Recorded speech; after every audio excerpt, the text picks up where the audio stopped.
जी अब्दुल कादिर पटेल साहब।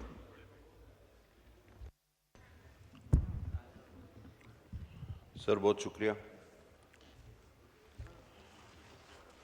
ये कल गालिबन सर तय हुआ था स्पीकर साहब के पास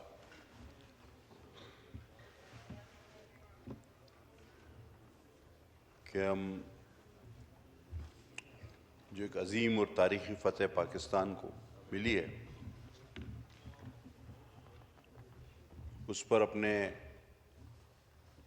ख्यालात का इज़हार करेंगे और मैं आपका शुक्रगुजार हूँ कि आपने वो मौका फराहम किया। सर सबसे पहले तो मैं उस रब्बुल इज़्ज़त का बेहद शुक्रगुजार हूँ जिसने पूरे पाकिस्तान की दुआएं कबूल करते हुए उसकी लाज रखी और इस सदी की एक अजीम फतह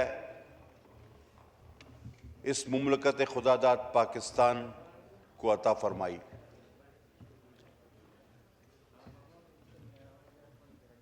सर हमें सोचना होगा कि कल तक पूरी दुनिया ये सोच रही थी और शायद इस ऐवान में भी ऐसे कुछ ख्यालात उभरे कि खुदा ना खास्ता हम किसी लिहाज से किसी तरह किसी से कमतर हैं।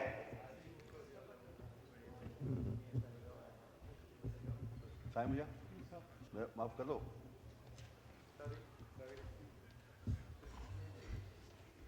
और इस ऐवान में भी शायद ऐसे कुछ ख्यालात थे कि हम किसी तरह किसी से कुछ कमतर हैं, लेकिन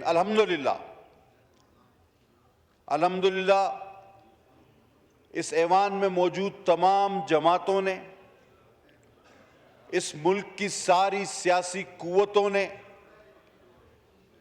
एक तारीखी इत्तेहाद और यकजहती और हम आहंगी का मुजाहरा किया। सियासी क़यादत के साथ साथ मैं अफ़वाज पाकिस्तान और सिपह सालार को खराज तहसीन पेश करता हूं कि पाकिस्तान को इस सदी की एक अजीम कामयाबी से हमकनार करवाया।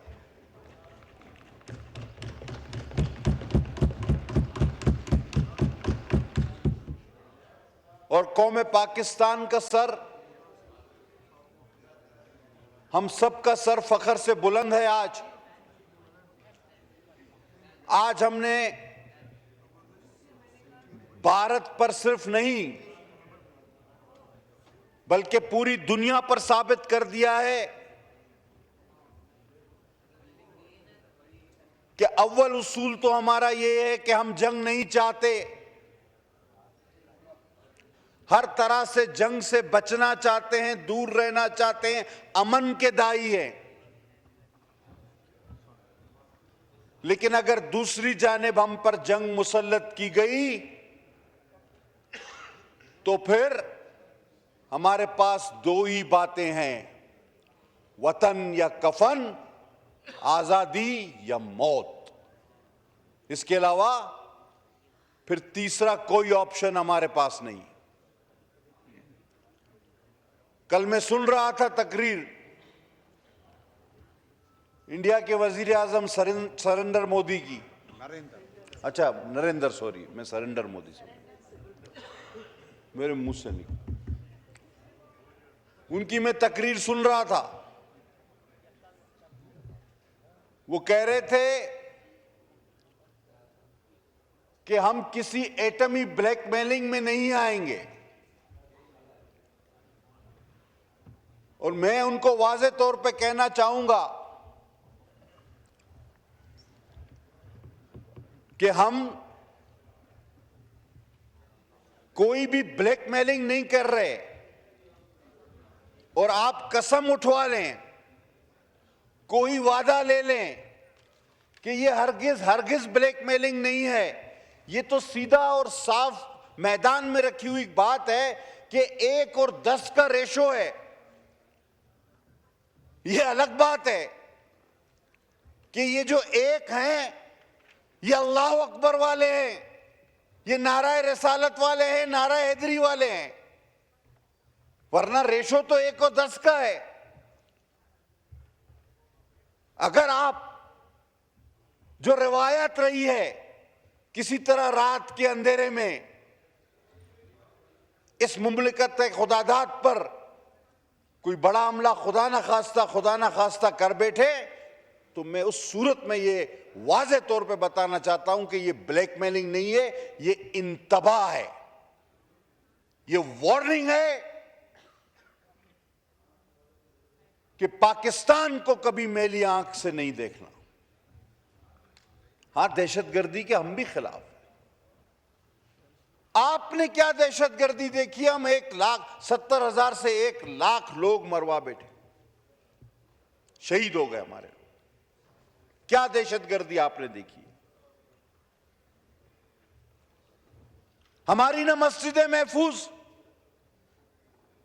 आपकी प्रॉक्सीज की वजह से,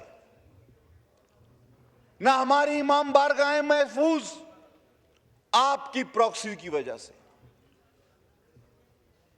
मुख्तलिफ तहरीकें, कराची का अमन तबाह, दहशतगर्द ग्रुप, टारगेट किलर्स, सबका ताना बाना देखें तो आपसे जाके मिलता है। दहशतगर्दी का इल्जाम तो हमें आप पर लगाना चाहिए और हमारे पास तो सबूत भी है। और आपने तो हमारी आजादाना तहकीकात की पेशकश को भी मुस्तरद किया क्योंकि आपके पास कोई सबूत नहीं था। तो अगर दहशतगर्दी के सबूत चाहिए और आपकी कराई हुई दहशतगर्दी के सबूत चाहिए तो वो हमसे लें। अगर तादाद गिननी है शौदा की जो तुम्हारी प्रॉक्सीज की वजह से हुई तो वो अब 1,00,000 तक पहुंचने वाली है। हर इंडिया का शहरी अपनी हुकूमत से ये सवाल करे कि पुलवामा से पहलगाम तो तुम्हें नजर आता है, लेकिन एक्स फाटा, बलोचिस्तान, कराची और इस मुल्क में होने वाली तमाम दहशतगर्दियां तुम्हारी नजर से ओझल क्यों हैं? मैं इससे पहले कि अपनी बात आगे बढ़ाऊं, मैं वाज़े तौर पर कहना चाहता हूं इस ऐवान में बैठे अपने दोस्तों को और जो मेरी बात सुन रहे हैं कि देखें,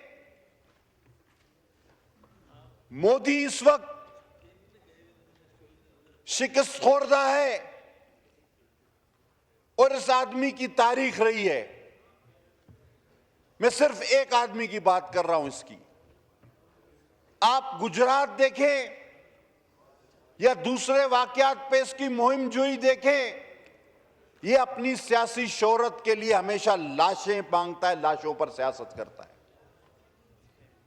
और अभी जब ये शिकस्त खोरदा है तो ये किसी भी हद तक, किसी भी साजिश तक जा सकता है। हमें हर वक्त चौकन्ना रहना पड़ेगा।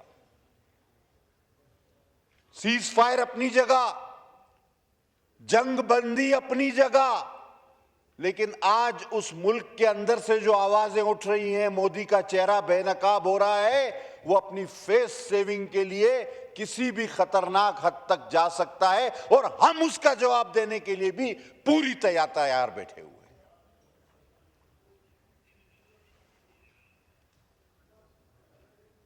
पाक फौज जिंदाबाद। कमाल किया, बड़ा नाज था राफेल पे। अब जिसके शुरू में रा लगे तो उसने तो फेल होना ही है, क्योंकि रा को हम पहले ही कर चुके हैं तबाह। बाकी बचा था फेल, वो फेल ही रहेगा। बड़ा खूबसूरत तज्जिया किया था हमारे एक बड़े मशहूर एंकर है वसीम बादामी साहब। उन्होंने कहा जब राफेल गिरा तो फ्रांस का सदर उसने कहा भाई ये क्या हुआ? जब यहूदियों इजरायलियों के ड्रोन गिरे तो नेतन्याहू चीख पड़ा, भाई ये क्या हुआ? और S-400 जब तबाह हुआ तो पुतिन साहब ने बोला भाई ये क्या हुआ? तो वहां से डोनाल्ड ट्रंप फौरन भागे, बोला अभी अगला मेरा नंबर है, कोई चीज मेरी ना गिरा दे, ये पकड़ो इनको। तो वो बीच में कूद पड़े। उन्होंने कहा भाई झगड़ा वगड़ा मत करो। मोदी साहब आपने इतनी कत्लो गारत करी, हमारे पास करवाई, इतनी दहशतगर्दी आपने हमारे पास करवाई कि हमारी लोगों की नफ्सियात ही बदल के रख दी। अब जहां हमारे पास एक आधा कोई आपका ड्रोन गिरता था, वहां छोले की दुकान वाला आ जाता था, चाय वाला, ठेले वाला, बंद कबाब वाला, वहां मार्केट लग जाती। और बहुत सारे लोगों ने तो यह भी गिला किया, यार छोटा मोटा ड्रोन हमारे इलाके में नहीं गिरा रहे हो आप लोग, यानी ये गिला पाकिस्तानी कर रहे। ओ मोदी साहब, आप हमसे लड़ने की बात करते हो, हमको तो उस वक्त तक चैन नहीं आता शादी में जब तक फायरिंग कर करके हम दूल्हे को गिरफ्तार ना करवाएं, या किसी पड़ोसी को गोली ना मार दे, या किसी बाराती को गोली ना लगे। हमको तो ऐसा बना दिया आपने। हम तो अपनी शादियों में भी ये करते फिरते। आपने हमारी नफ्सियात के साथ गुज़िश्ता 30 साल से 40-50 साल से जो प्रॉक्सीज की हैं, आपने हमें खुद नाकाबिल तस्खीर बना दिया। अल्लाह ने बनाया, उसके बाद तुम्हारा भी इसमें बड़ा हिस्सा है। और ये खिलौने, चाहे S-400 हो, राफेल हो, सर ये पुर्जे चलाने के लिए दिल, गुर्दा, जिगरा चाहिए। ये कोई छोटा मोटा तैयारा नहीं था। ये सिस्टम अरबों डॉलर के कोई छोटे मोटे चीजें नहीं थी। लेकिन चलाने के लिए भी तो दिल गुर्दे वाला कोई बहादुर शख्स चाहिए ना। अब बंदूक भी हर आदमी नहीं चला पाता। और हमारे तो कल एक पायलट ने कहा, और जिसको पूरी दुनिया ने वायरल किया है, कि राफेल तो बहुत अच्छा तैयारा था, लेकिन इसको ठीक तरीके से चलाना भी चाहिए था। और अब दुनिया सोचे कि अपनी कोई भी टेक्नोलॉजी भारत को देने से पहले ये सोचे कि भाई ये टेक्नोलॉजी के साथ साथ तुम्हारी भी बेइज्जती करवाएंगे हम। सर उस मीडिया पर कितनी मुझे हंसी आई जिसने 4 बार पूरे कराची को तबाह किया। भला कराची तबाह हो चुका है और हम कराची में ही थे। मैं फिर उठ के देखता था कि अब, और खासकर हमारे हल्के का जिक्र समंदर की तरफ से, फिर हम परेशान, हम घूम रहे हैं केमाड़ी पर, अपने बंदरगाहों पर, कि वहां तो सर मेला लगा हुआ है, लोग सेल्फियां खिंचवा रहे हैं, लोग पिकनिक पे आ गए हैं, तो ये कह रहे हैं तबाह हो गया है। मैंने इतना कॉमेडी से भरपूर और अंधा मीडिया दुनिया का नहीं देखा। ये कॉमेडियंस थे। और कल मैं एक वीडियो देख रहा था, उसमें कहा कि एक उनके एंकर की चीख के कि जी हमारी फौज घुस गई, तबाह कर दिया, उसके गर्दन की रग फट गई। अंदाजा करो, ये हाल है इन पागलों का। और यहां पर क्या था? कुछ भी नहीं। तो ये खिलौने सर, हर शख्स का काम नहीं चलाना। मैं सलूट पेश करता हूं कि हमने सब्र किया, हमने एक दिन सब्र किया। इन्होंने हस्बे रिवायत रात के अंधेरे में हमला किया। हमने दूसरे दिन सब्र किया और अल्हम्दुलिल्लाह फिर तीसरे दिन सुन्नत नबवी के तहत हुजूर सल्लल्लाहु अलैहि वसल्लम ने फरमाया था कि दुश्मन पर भी रात के अंधेरे में वार न करो। हमने फजर की नमाज पढ़कर अल्लाह अकबर के नारे के साथ हतफ दागे हैं उन पर, और ऐसे दागे कि फिर उनकी ही नींद आराम हो गई। और वो चीखें अभी तक बंद नहीं हो रही। हतफ चलाने वाले भी बहादुर थे। और यही अतफ खुदा ना खास्ता तुमको दो तो ये राफेल वाला हाल हो जाएगा। बोलना मैं ये चाह रहा हूं कि तलवारें बहुत हैं लेकिन जुल्फकार जैसी कोई नहीं। तलवार बाज बहुत हैं लेकिन अली जैसा कोई नहीं। ला फता इल्ला अली ला सैफुल्लाह जुल्फकार। तो हर हथियार के पीछे एक शख्सियत होती है। लिहाजा इस ऐवान अपने हलके की नुमाइंदगी करते हुए मैं पाक फौज, बिलखुसूस फजाइया, सिपह सालार, तमाम पाकिस्तान की सियासी जमातों को खिराज तहसीन पेश करता हूं कि उन्होंने वो अमली मुजाहरा किया इत्तेहाद व यकजहती का कि शायद तारीख में उसकी मिसाल न मिले। और अल्हम्दुलिल्लाह मैं अपनी पाकिस्तान पीपल्स पार्टी की तारीख पर भी बड़ा फख्र करता हूं। आज अगर मोदी कहता है कि मैं एटम बम की ब्लैकमेलिंग में नहीं आऊंगा, तो फिर मैं कहता हूं ये ब्लैकमेलिंग नहीं है, ये आपका और हमारा जो रकबे और तादाद का फर्क है उसके हवाले से एक इंतबा है और मेरे कायद शहीद जुल्फकार अली भुट्टो का दिया हुआ तोहफा है। आज मिसाइल, अगर मिसाइल टेक्नोलॉजी पाकिस्तान के पास है तो मेरी शहीद कायद मोहतरमा बेनजीर भुट्टो का तोहफा है। और ये JF-17 थंडर जिसने राफेल गिराया, ये भी जब प्राइम मिनिस्टर गिलानी साहब थे तब हमारे बेड़े में शामिल हुए। अल्हम्दुलिल्लाह ये तारीख है मेरी पीपल्स पार्टी की। और सर मैं आखिरी में ये बात करूंगा कि ये बुनियानम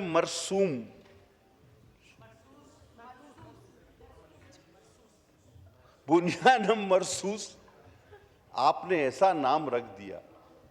वो इंडिया वालों, वो तो था, हमारे तो कुरान में है, लेकिन पूरे इंडिया में ये दोहराने वाला कोई आदमी नहीं मिल रहा था इनको। और ये ऑपरेशन का नाम जब आपने रख दिया बुनियानम मरसूस, तो फतेह तो आपको वहीं मिल गई। एक एंकर इनका दोहरा नहीं पा रहा था, कोई लीडर नहीं दोहरा पा रहा था कि ये है क्या।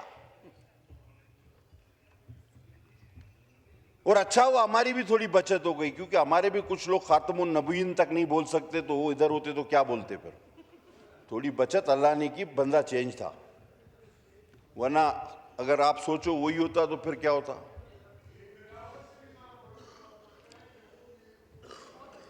No cross talk please. उन्होंने इंटरनेशनल, और मैं खराज, देखो क्या जबरदस्त मेरे भाई मुझे याद दिला, और मैं खराज तहसीन पेश करता हूं अपने चेयरमैन बिलावल भुट्टो साहब को, जिन्होंने पूरे इंटरनेशनल मीडिया, BBC, CNN में पाकिस्तान की और ऑपरेशन बुनियानम मरसूस की पूरी नुमाइंदगी की, पूरी वो दुनिया को कायल किया कि हम अमन के दाई हैं, हम जंग नहीं चाहते, लेकिन अगर जंग मुसल्लत की गई तो फिर आपका हशर ये होगा। और सर किसी तलखी से बचते हुए करना चाहता तो बहुत कुछ बात थी। सर एक तकरीर इस ऐवान से हज़फ की जाए। एक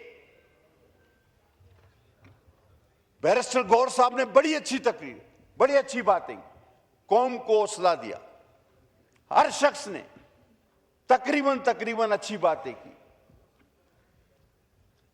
काश के वो यहां होते। एक तकरीर एक हारे हुए, डरे हुए, शिकस्त खोरदा, खौफजदा शख्स की एक तकरीर थी, लीडर ऑफ अपोजिशन। वो तकरीर पाकिस्तान के किसी शेरी के शायान शान नहीं थी। उसमें ना सिर्फ यह कहा गया, आप खुद उठा के देखें उसके इक्तसाबात, खुदा ना खास्ता उसमें यह कहा गया कि हम तो जंग लड़ नहीं सकते, हमारे पास वसाइल नहीं, हमें गारंटी दी जाए कि जंग कैसे जीतेंगे। और उसके बाद पॉइंट्स बताए गए कि जी यहां ना मार दें, यहां हम कमजोर हैं, यहां ना मार दें, यहां हम, यही दुश्मन को आप रास्ता दिखा रहे हो। और कहा कि हमारे पास तो असला नहीं, हमारी तो माशी हालत तबाह है। अब आओ देखो कि नारे तकबीर ने और हमारी फौज ने क्या बात, क्या काम कर करके दिखाया। आओ देखो, डरे हुए खौफजदा जिनके हौसले पस्त हों उनको इतनी बड़ी सीटों पे न बिठाया करे सर। और आखिरी में कहा मैं तो खुद जेट पायलट हूं। तो सर पायलट किसी और का भी होता है? पायलट तो जेट का ही होता है, गधा गाड़ी का पायलट तो पहली बार देखा है हमने। पायलट तो जेट का ही होता है। सर ये तकरीर लीडर ऑफ द अपोजिशन की, इसकी तहरीरी कॉपियां निकाल के इन्हीं दोस्तों को दें ताकि ये पढ़ें कि किस तरह इस कौम का, इस फौज का हौसला पस्त करने की कोशिश की गई। और बार बार मुझे टीवी पे दिखाओ, मुझे टीवी पे दिखाओ। ओ भाई तुम क्या कोई अदाकार हो, गुलूकार हो, क्या हो? तुम अपनी बात करो, सियासी बात करो, मुझे टीवी पे दिखाओ। इस तकरीर को हज़फ किया जाए, ये पाकिस्तान की इस असेंबली पर एक दाग है, एक दाग है। और सर ये बात करते हुए इजाजत लूंगा कि अगर इसी तरह हम यकजहती के साथ आगे बढ़ते रहे, पाकिस्तान की तमाम सियासी जमातें इसी तरह एक पेज पर रहीं और हम अल्लाह ताला के हुजूर सजदा रेज़ रहे, तो इंशाअल्लाह ताला मुस्तकबिल में भी मोदी हो या कोई और हो, ऐसी मुहिम जोई से बाज रहेगा। पाकिस्तान जिंदाबाद, पाक फौज जिंदाबाद। बहुत